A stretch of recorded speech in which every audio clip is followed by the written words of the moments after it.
Let me tell you of the days of high adventure.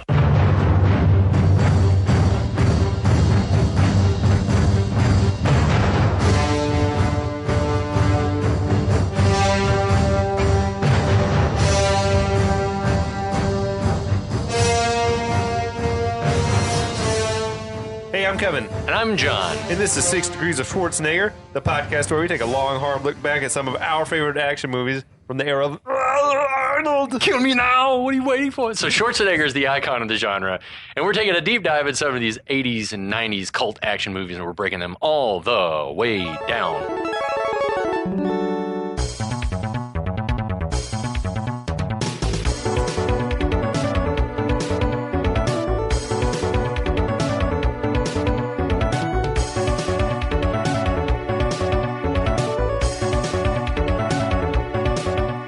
Everybody. Hi. Hi, John. Hey, Kevin. Andrew is with us again. Yay. Hey. Welcome, Awesome. welcome. Yes, glad to have you in Atlanta, friend. Yeah. And welcome to our listeners on the Last of the Action Heroes podcast network. Thanks for joining us. And an extra special welcome to our listeners on our OG original feed. Hell yeah, we appreciate you guys. If you're peeping us on the podcast network, go check out the feed. We got some old Schwarzenegger stuff hanging out back there. Other action movies that we just haven't loaded up yet on the network. We've got some actual, and the pun intended here, but some diehard fans, people that listen to us on the weekly. And I just like to give I'm a one of those people. yeah, you are one of those people, and I appreciate you. I want to give a shout out to Tiffany, our former coworker at the agency in Houston, who listens on the weekly. She sent me a screenshot of her podcast listening on Spotify, and we were like number 2 or 3 on her list. Nice. And I was like, hell yeah, that's amazing. So thank you. I'm number 2 on everyone's list. I love that. That's awesome. Yeah, that's sweet, dude. Yeah, it's awesome. I love that shit. Yeah, me too. But yeah, we're back to talk more about Street Fighter, 1994 Jean-Claude Van Damme vehicle.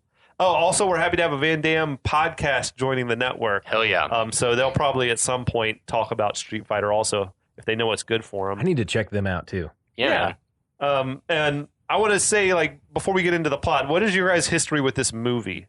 I think there was a similar level of excitement when Ninja Turtles was coming out. You were that amped? I was so pumped about this because I was such a fan of the game. But I remember seeing, like, previews and commercials and stuff for it, the trailers, and being very nervous. Even as a 12-year-old, I was like, oh God, they're gonna fuck it up, aren't they? I feel like I was young enough that it didn't matter how good this movie was. I was going to love it in the same way that I loved Bob Hoskins' Super Mario Brothers at the time. Yeah. Because this is only the second video game movie ever made, I believe. Right, I think so. After Super Mario Brothers, which was in and of itself another disaster. It was so weird. did That was not such a follow- weird, dark movie. Yeah. I've never seen it. It's Ooh, so it's weird bonkers. and dark. Okay. Yeah. Bob Hoskins was drunk the whole time, and you can tell. Yeah. Yeah. But yeah, so I think we saw this in the theater. I'm sure my mom took us on like a summer vacation. I don't remember what This the came actual out around release December. date was. This came out around Christmas. So maybe but it was, winter a break or Christmas something? or winter break movie. And then I'm sure I rented it 5 to 10 times from a Blockbuster at the corner. When this shit came out, I mean, Street Fighter was my favorite video game that I love to play. So I was super pumped. And when it came out I think I was probably 12 or something, and I fucking loved the movie.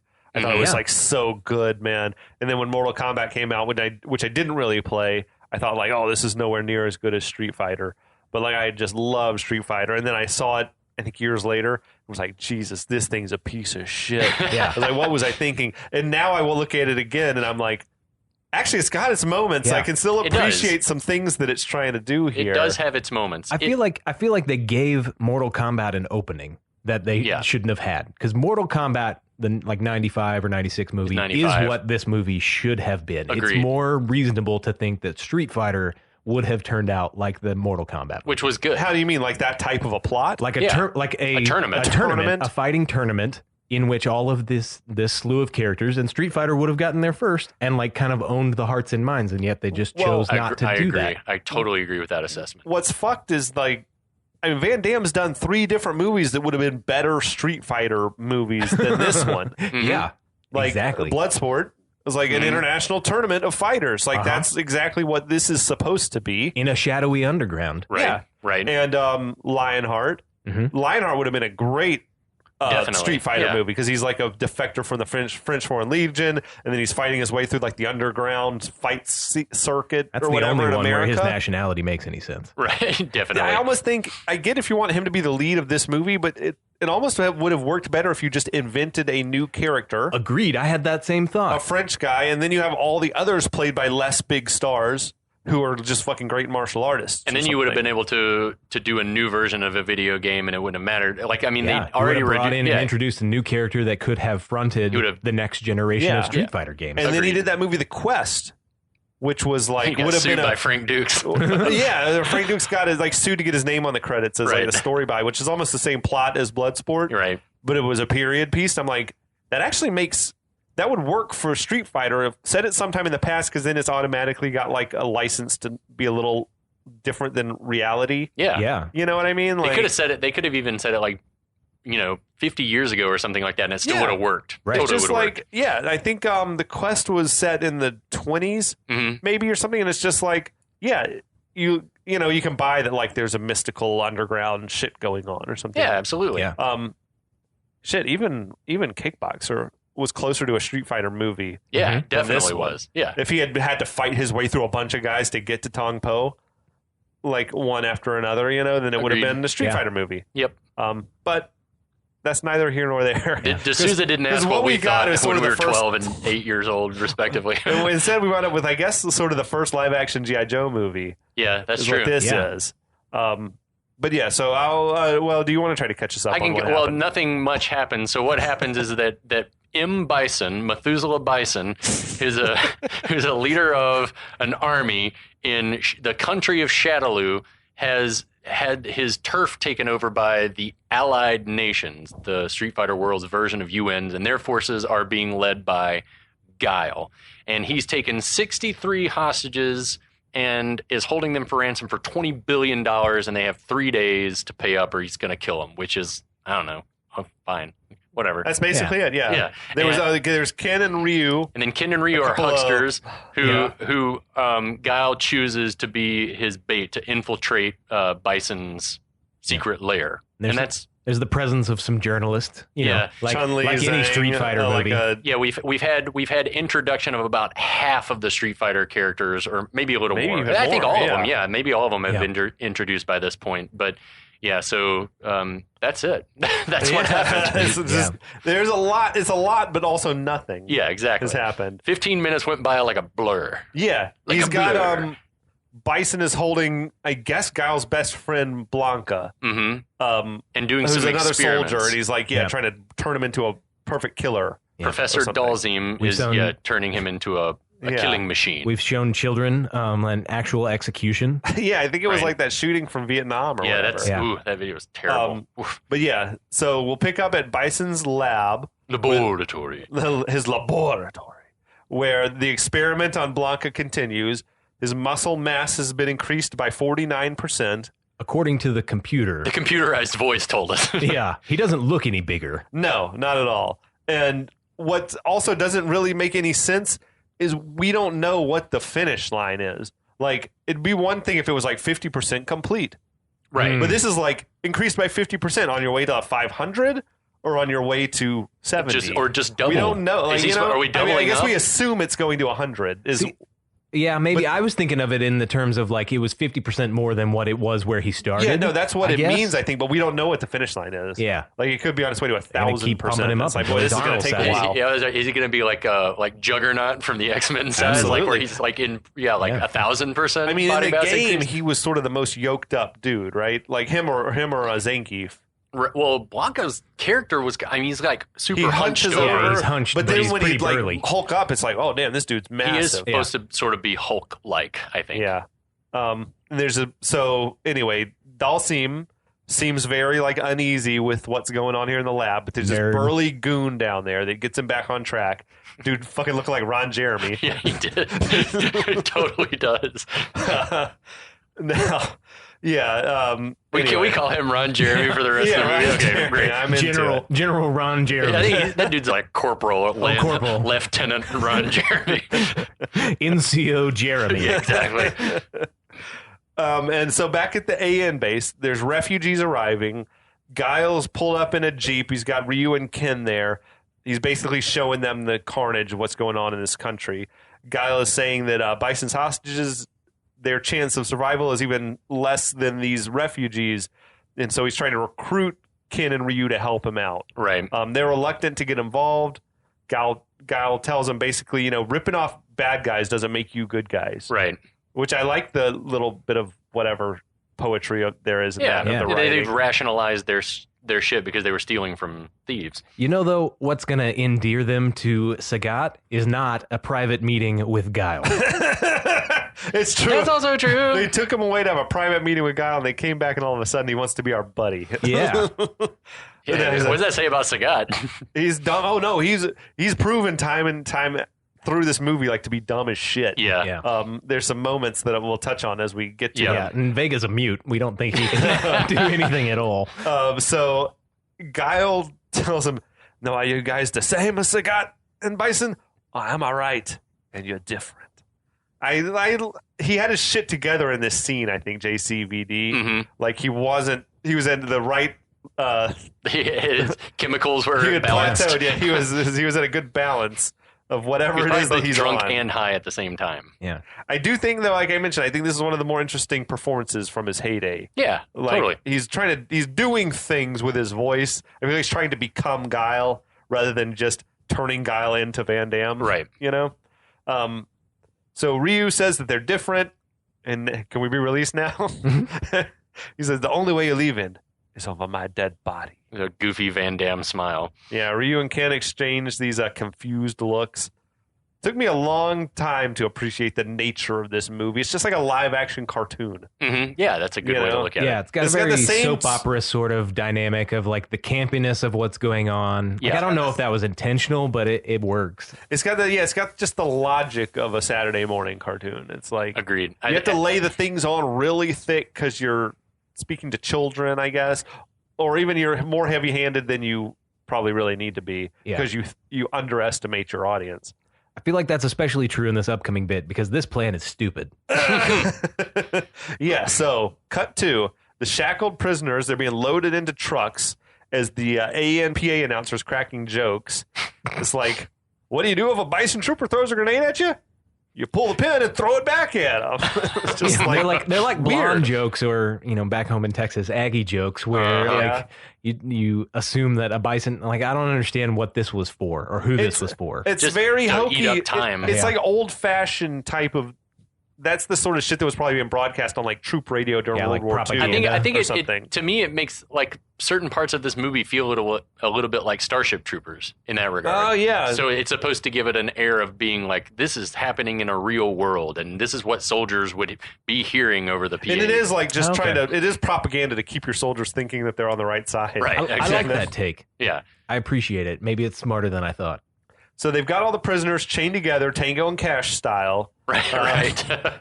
Guile and Sagat exchange barbs as they're loading Sagat onto the truck. This isn't over, Guile. I own this city. And he's like, well, I'm the repo man, and you're out of business. It's like, I loved Vega's hair toss. Where he tosses his ponytail over his shoulder. He's such what the fuck? He's such a mimbo. It's so funny. Pretty boy. Now, Ryu and Ken, they start arguing very loudly, pushing and shoving each other. As the AN soldiers come in to separate them, Ryu has snagged the keys off of one of the guys in the confusion. That's slick. Once they're on the truck, they unshackle themselves. Sagat says, we can help you to escape the city if you give me the keys. I love Wes Studi. He was like, this scene was good. Yeah. Ryu, give me the keys. No. I did research on Studi. So he's a life story to rival Schwarzenegger's type of thing. He grew up speaking only Cherokee. That's amazing. In Oklahoma. He was a Vietnam War vet. That I knew the Vietnam bit. He started acting and became an activist after he got home from Vietnam.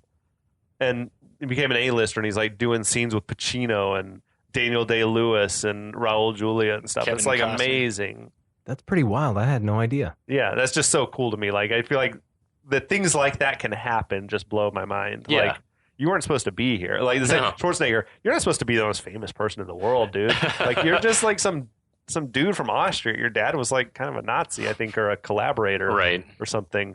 Yeah, it's wild. I'll edit that out too. I don't want Schwarzenegger to be mad at me. If it's not, I'll have to research and make sure that's properly true. Well, I think his dad was on the wrong side. He talked about how, like, after everything's over, he remembered his dad like being a broken man, like drank himself because he was on the wrong side of history, sort of thing. Yeah, that he was just a broken shell, like, and then all those men they were all just destroyed because their whole world had shattered, and they were all depressed because they were on the wrong side. Yeah.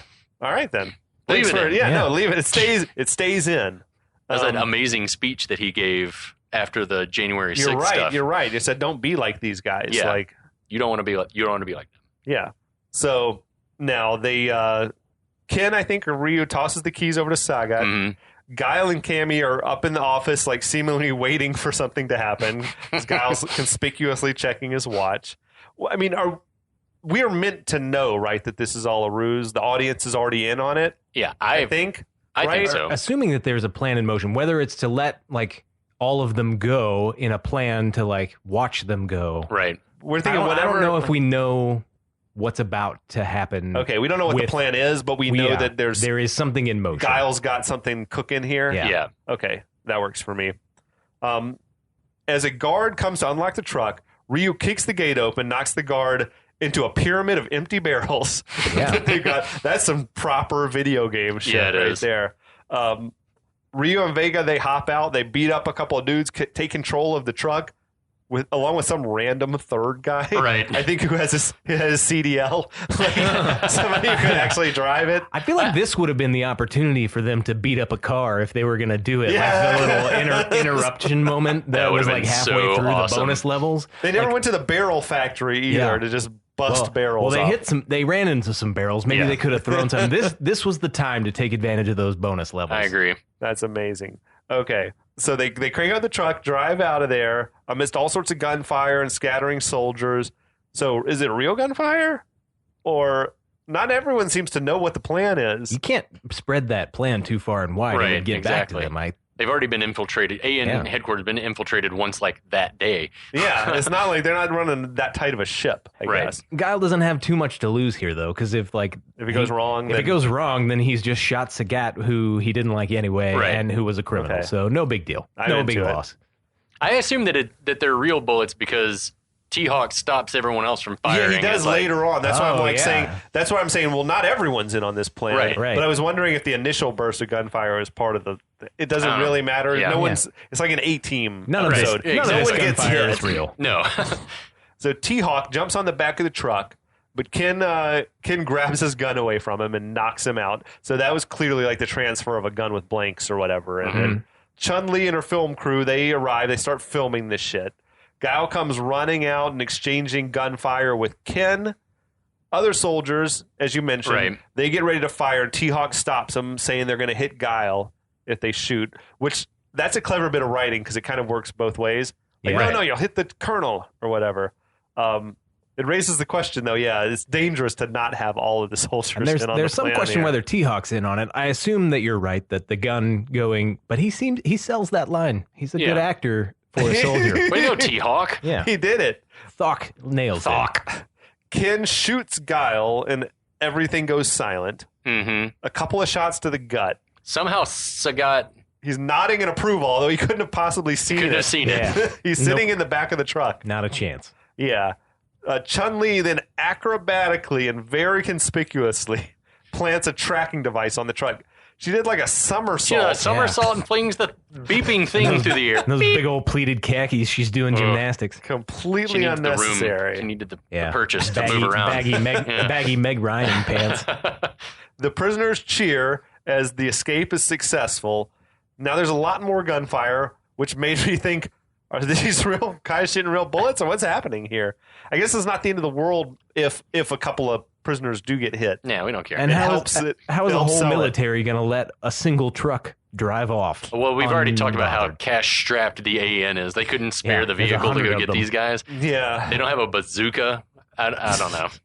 Yeah, they didn't give chase. They just let him go. Let him go. Like, maybe it's because they were all so shocked, the ones not in on the plan, that Guile's dead. Guile's the only one who can give orders. He's the only one with any authority. That's right. Yeah, the medics come in, they attend to Guile and declare he's already dead, which 2 shots to the gut would not kill you immediately. I wouldn't think so. Even without medical attention, I feel like you'd live an hour or two maybe. Yeah, until you it's supposed to be like a really painful and brutal way to die. It's not. You're not going to bleed out. Maybe it hit you right in the liver or something. But Gunshot. The medics made no effort to even revive him or anything. They just took a pulse and shook their heads no and pulled a sheet over. He's already dead. Already dead. There's nothing we can do.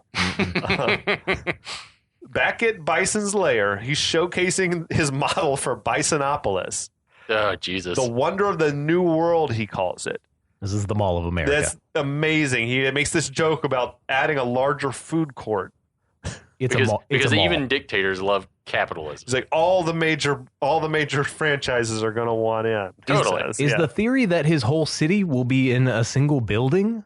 That's also, what it seems like. Sick branding. It's the skull wings. It was the skull with wings and then a bunch of skyscrapers and stuff behind it. At this moment, Chun Li appears on TV with a GNT breaking news alert. Colonel Guile is dead at the hands of Sagat.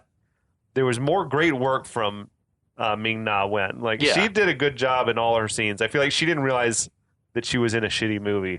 Until after. She was delivering the goods. You, with your news experience, they wouldn't necessarily put this story out there immediately, right? Somebody would try and keep the kibosh on that until it was approved by military brass or somebody to say it's okay for you to share this. I do think really critical news, right? It's a tricky thing because I guess they were eyewitnesses, so they might know that he's dead even if the military hadn't announced it yet. Okay, but they'd also be likely to get booted out of having access. Yeah, inside AN headquarters. You can guarantee that they just watched a general die and immediately just shared it with the world. If Bison had killed Guile, he would have probably done Al Qaeda or those guys and immediately put out the news, taking responsibility for the attack. Yeah, so it doesn't seem responsible for the journalists to just announce that the opposing peace military force is now rudderless, unless it is part of a plan of some kind. Which, maybe they were you can go live with it. We need him to know about it. Okay, maybe. That makes sense. I didn't even think about that. But they probably did give her the green light. We have to think too much about why this is okay. It's because there's no tournament happening. There's a lot of other shit we have to sift through. So this was amazing. DJ starts to celebrate. That's great news, General. And Bison says, on the contrary, I mourn. He's like, oh, okay. Oh, that's fine. I feel like this is another missed opportunity, too, because now DJ could have done some kick-ass dance moves right now. A little celebration dance? In celebration. Yep. And he does not. DJ does the most that he can, I think, with what he's given, which is very little. But he's just a comic relief character. Yep. Is what he's relegated to. Bison said, he'd hoped to have met Guile in combat to snap his spine. Shit. That's how war works. Yeah. Then he goes on this sort of over the top, like a truck. It's like a soliloquy speech. Why do they call me a warlord and mad? All I want to do is create the perfect genetic soldier. It's like, that's madman talk. Yeah, no, that's it. That sounds like Hitler. I mean, a madman would probably be confused about why he's being considered a madman for his weird, twisted logic. No, it works because he believes in the righteousness of whatever it is that he's trying to do. The righteousness of superhuman monsters. No, just like Hitler, though. It's like we want the Ubermensch. That's what we want. Yeah, he's green and orange. He says he wants his army to sweep over the entire globe until the world is in the loving grip of the Pax Bisonica. It's fucking awesome. I mean, that's amazing work from Julia, though. I love watching him work. He knows he's a talented man. He's a smart man. He knows how stupid this is. Yeah, but he's still in it. He shows up. Wasn't it shit that he said he was happy to do it because his kids love Street Fighter? Oh, okay, that's killer. He took the role because his kids love Street Fighter so much, and he's like, sweet. Yeah, I'll do it, and my kids will love this. And I don't know how long I'm going to live, so it's my parting gift to them. Ooh. Then he says, peace will reign over the world and everyone will bow down to me. Sounds good. That's how peace works is. Zangief has been reduced to tears. He's moved. Peace cry is so beautiful. Yeah. To me, this scene strikes the perfect tone of what this movie should be doing. It's just leaning into the campiness of it all. Yeah, agreed. I think so. Lean into the comedy and let your actors fucking act and take the shit way too seriously. That's what I think is D'Souza, again, he knows what's up and he knows that Raul Julia is the balls. So he's he's like, man, I trust you. You just do your thing. When I was watching, I was reminded of Last Action Hero because I feel like it's sort of like it's an action movie for kids. And for adults, it's more of a comedy, a spoof of how bizarre all of this is. I feel like this, having been a part of the Last Action Hero episodes of 6 Degrees of Schwarzenegger, I feel like this, we talked about how the meta comedy and some of that stuff hadn't quite been figured out yet. I feel like this gets a little bit closer. Yeah. It's still not there. It's like, it's there's a lot of shit happening that you're like, it's tongue in cheek firmly. Yep. So back at AN headquarters, Chun Li and company, they're tracking Sagat's truck, and they realize that must be another tracking device on the truck that's interfering with our signal. What? Huh? Balrog analyzes the signal, concludes that it's transmitting back to AN headquarters. He turned one knob, and he's like, "Oh yeah, At first, what?" This is not how any of this shit works. There's more computer programming and computer science in this movie than there is street fighting. Honda says, here, but that doesn't make any sense. What? On the contrary, that's literally the only thing that makes sense. Yeah. Where else would it be? Who else would have had a tracker on this truck other than someone in this base? It just doesn't anyway. Now, we got T-Hawk's there. He's banging on the side of the van, telling him it's time for them to clear out. Right. There's just constant these sight gags about how big and fat Honda is. Yeah. Throughout the movie, there was one here, he's squeezing past Balrog, and Balrog's like, oh, there's not room for two of us in this truck, or whatever. But he's not that big. He wasn't that big of a dude. Mm-mm. I don't know. And I mean, an adult's view of sumo wrestlers is not that they are fat, but they are big. That's right. I view that differently. They're tall and they're huge muscles and extra weight. Yeah, they'd be playing your linemen or whatever. There's this prominent placement of the Shadaloo on $25 a day guidebook. It's just weird. This is the prop department having fun, I guess. Yeah. What kind of weird props will we have in How there? much did that cost? It's weird for a prop to get a close up. But this one did. So Honda drives off in the truck as Chun-Li is changing into this ninja attire. Her ninja leotard. Yeah, she says she's going to get to the bottom of this. Her clothing change was instantaneous. Oh, yeah. Honda sat down, cranked the truck up, cut to a different angle, and she has changed clothes. Like Superman in a phone booth. Exactly. Yeah. She says, I'm going to find out who's playing games with us. What? This has nothing to do with... No one's playing games with you. Yeah, why are you taking this so personally? Yeah. She's going to meet up with them at some place called the Thieves Market. What? Honda says, it's clear, go, as they're pulling up to the security checkpoint. It's in broad daylight, she's the worst. She's the worst ninja, but I would like to point out that ninjas, I believe, are Japanese. Yeah. And Chun Li traditionally is Chinese, which explains why she's a bad ninja. Yeah, I think Frank Dukes claimed to be a ninja. Yeah. Didn't he? I guess Frank anyone Dukes claimed a lot of things. Anyone can train ninjutsu. Yeah. But that doesn't necessarily, she's not a... It was like Dutch Ryu ninjutsu was his thing. But I don't think the character Chun Li from the game is not a ninja, right? She's probably doing kung fu. No, exactly. And she's Chinese. And they've got her dressed in ninja gear, but I don't know that she's ever claimed to be a ninja. No, she gets her real outfit later. From Bison later. He's got it just in his chambers. I want to dress her up is what he said.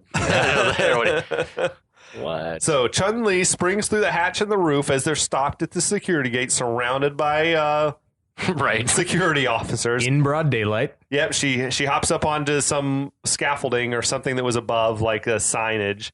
She climbs off. It's a fucking miracle she wasn't seen. Or they saw her and just let her right in. Yeah, they're like, it's fine, she's whatever. hot. Okay. Ninjas, nice we got those. Leotard. Chun-Li breaks into the main AN building. She uses some sort of device that she's got that leads her to the AN tracking setup where they're also tracking the movement of Sagat's truck. Right. Yeah. What the fuck is that device supposed to be? Is that a thing that would actually exist? It's a tracker. Stud finder. I don't know. It's a what? Stud finder. Yeah, I mean, it was just like... It was reverse radio. It was a plot device. Tricorder. Any number of devices. So she says to no one in particular, another homing device. It's like, shouldn't you be trying to stay quiet? Just talking out loud. Talking out loud to no one? I also think that that's just not true. A homing device would be on the thing that's being, like, it's sending out the beacon, right? You have like a receiver. The homing device is what's on the truck, I guess. So unless there's like just a collection of homing devices in a box. None of us can be sure. So now she notices there's a body that's covered in a sheet because she's worked her way down into the morgue. Right. Or whatever. That's where they keep the homing device. That's where they keep the homing device, obviously. Guile's got one in his butt, maybe. She uncovers this corpse. It's Guile, of course. That's a fucking weird thing for her to do. Want to see the body. I mean, I assume she probably knew it would be Guile. But why would she want to see the body? Yeah, I want to see that body. She loves him. But that's maybe. That's the same... I don't know. Funerals are weird. Like wanting to see a body. It was a weird move.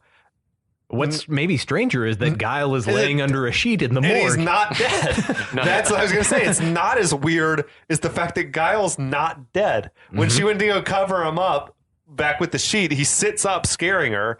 So he's just been lying down there with a sheet over him for no goddamn reason. By himself. What if he was down there and then heard her coming or something? And then like... Guy should have hidden elsewhere. Yeah. But you know... Yeah, who the fuck knows? We'll go with that because there's some degree of logic to what you said. And there's something wrong with her too for being able to like look at his body up close and not realize that he is dead until after he gives it away. Not discolored at all or anything else. Not cold. He's still warm. Yeah. Breathing. So he opens his shirt up to reveal that he was wearing squibs. What I want to know is why has he been wearing the squibs for that long? It's like you haven't taken the fucking squibs off yourself Maybe he likes yet? the way they feel. They're like squishy on his abs. I feel like he's been laying there for hours with the squibs still like under his shirt. It's just weird. He hasn't changed clothes or anything. It's not even like a Romeo and Juliet type situation where he like takes a thing that makes him sleep deeply and like pretend to be dead. He was fake shot. Yep. You get right up from that. Yep. So she quickly deduces that this whole escape must have been staged and that Ryu and Ken are working Chun Li. for you, whatever. T-Hawk emerges from the shadows to take her into custody. Chun Li says, she's not here as a reporter, but because she wants to stop Bison. She cryptically says it's taken her 20 years to get this close for some reason. Which, that's pretty shitty of her. This is 20 years of chasing him and you've never managed to get close to him before? Yeah. So this is the like one storyline that actually kind of aligns to the game. with the game's story. Is that what Chun-Li's background is? Yeah. But not a news reporter, or is she? No, she's an Interpol agent, according to the plot of the story. So I feel pretty terrible that they like maybe reduced her. They didn't think it would be reasonable they that she April would O'Neil'd her is what they did. April O'Neil'd her, yes, exactly. But like, her like Bison came into her town, killed her dad in like a very okay, so that is like this felt that's like lore, that's canon. As I'm watching it, I felt like the Chun Li storyline is one of the only things that to me felt like I bet this was in the original drafts. It makes some sense. Because this actually there's a logic to this storyline. It was in the her backstory that's included, like her dossier in the instruction manual. You were a dork like me and read the little booklet. Fuck yeah, I did. I love that shit. So wait, what was her little story if she won the game? Like what was her post-script? She would get revenge. Yeah. Is that what it would say? Like she's gotten revenge and now she's going to go live in peace or some shit? I remember seeing like the closing for her and having her walk off kind of into the sunset after I'd played through it on super easy mode so I could get to the end. Okay. And it was basically like she accomplished her mission. She felt like resolution that she had gotten revenge. Is that what you remember? Yeah, that's what I remember as well. Cool. So she says basically that she's been working for 20 years to get close to Bison. They're dragging her away. And Guile says to her, "This isn't about your personal vendetta." And the room empties. And to no one in particular, Guile says, "It's about mine." That's fucked up. It's a fucking cartoon. Yeah, but it's still fucked up. Also, there's a lot of people's lives at stake. It's going to get lost in the chaos of the movie later. But they never reveal like what his vendetta with Bison is. I guess Charlie. Charlie's there. That's the only thing that we get. I guess so, but he doesn't know that Charlie's not going to be safe. Well, I don't know. He seems to suggest that he's carrying that personal vendetta longer than Bison has had Charlie, but that's all we get. It sounds like it goes way back, but I guess maybe it is a vendetta from the past 24 hours. Maybe he was a jilted lover. I seem to sort of remember that Blanka the monster was not Guile's friend Charlie. No. And that there's like a prequel game where you actually get, I think, to fight as Charlie. Didn't he somehow get transformed like electric eels or some shit? Yeah, he was like a swamp thing that lived in the jungles of Brazil. But that Guile did want vengeance against Bison for killing his friend Charlie, who was a soldier. That aligns. That's in the game. Oh, that's a thing? Yeah, Street Fighter Alpha has Charlie. Yeah. It's a later game, but it's a prequel. It's a prequel game for some reason. All right. I feel really nerdy for knowing that. Whatever. You're in good company, man. Yeah. My knowledge extends to what I know from Street Fighter 2 on Sega Genesis. Nice. I don't really know the other, but I'm happy to learn more. But it's like some of the stuff. Yeah, so I think they were just kind of combining things. Capcom probably told him, and he's like, "I'm going to merge these two things into one thing." Yeah, potentially. Yeah, okay. There's an entire Street Fighter wiki. Oh yeah, it's it's worth diving into. It's like Star Wars level lore. It really is. So as T-Hawk and Cammy are escorting Chun Li to wherever it is that they'd be taking her, Chun Li escapes and dives out a window. She just dove out a fucking window. Yeah. There's no way of knowing what's on the other side of that window. It's like fucking what's his name in Passenger 57. Yeah, it was Charles Rain. He just went out the window, man. Holy shit. Like, I mean, assuming she does know what floor she's on, she knows she's not on the ground floor. Right. It was just dumb luck. There was a truck right outside the window for her to land on top of. It doesn't seem like anything's more than 2 stories in this little military complex. Yeah. That's very likely to fuck you up. I read that building was a piece of shit and gave them all kinds of issues with filming. But oh, really? Yeah, that it was like... Was it pre-existing or they built it? It was essentially falling apart and it existed, and then it flooded and leaked during rainstorms, which were frequent, and they had power outages, right? They had power outages, and then during the day, when at the daytime, that the sun fucked around because there were so many holes in the roof and shit, and that light would just be streaming through windows, and then it was miserable. But anyway, yeah, I think the Thailand government sort of made promises to the production team that they couldn't deliver on about how well you'll be taken care of here in Thailand. It sounds too like they didn't have a whole ton of time to scout it out. Right? No, they just had to take what they could get. There was like a civil war happening in Myanmar at the time. Oh, really? Right next door. That's why they had. I mean, there's been a civil war going on there for like 50 years or something. Well, they couldn't fly helicopters in the movie. Is that why? Because of the military actually needed them. Yeah, or was it just unsafe? I think it was unsafe for them to do. They might get shot down, and that's why they had to switch to boats. That's why Guile says we can't come in by the air. We have to go in boats. Jesus Christ! Yeah, that's amazing. Yeah. So she's out the window. T-Hawk says, "What a screw up," and then Guile runs up and says, "What a woman." Which is like he's in love. Yeah, he's I'm telling for Chun Li. He's got it for her, and she's got it for him. Yeah, there's a mutual thing going on with those two. She's hot. I think that wraps us up though for Chapter 2 of Street Fighter. Wow, it went by so quickly. We didn't even know it. We didn't even know it happened, you guys. But we will be back with a whole lot more fucking cocaine fueled mayhem. Woo! On this movie, and a movie to discuss. It's about nice. So yeah, we will see you next week. Ciao. We'll be back.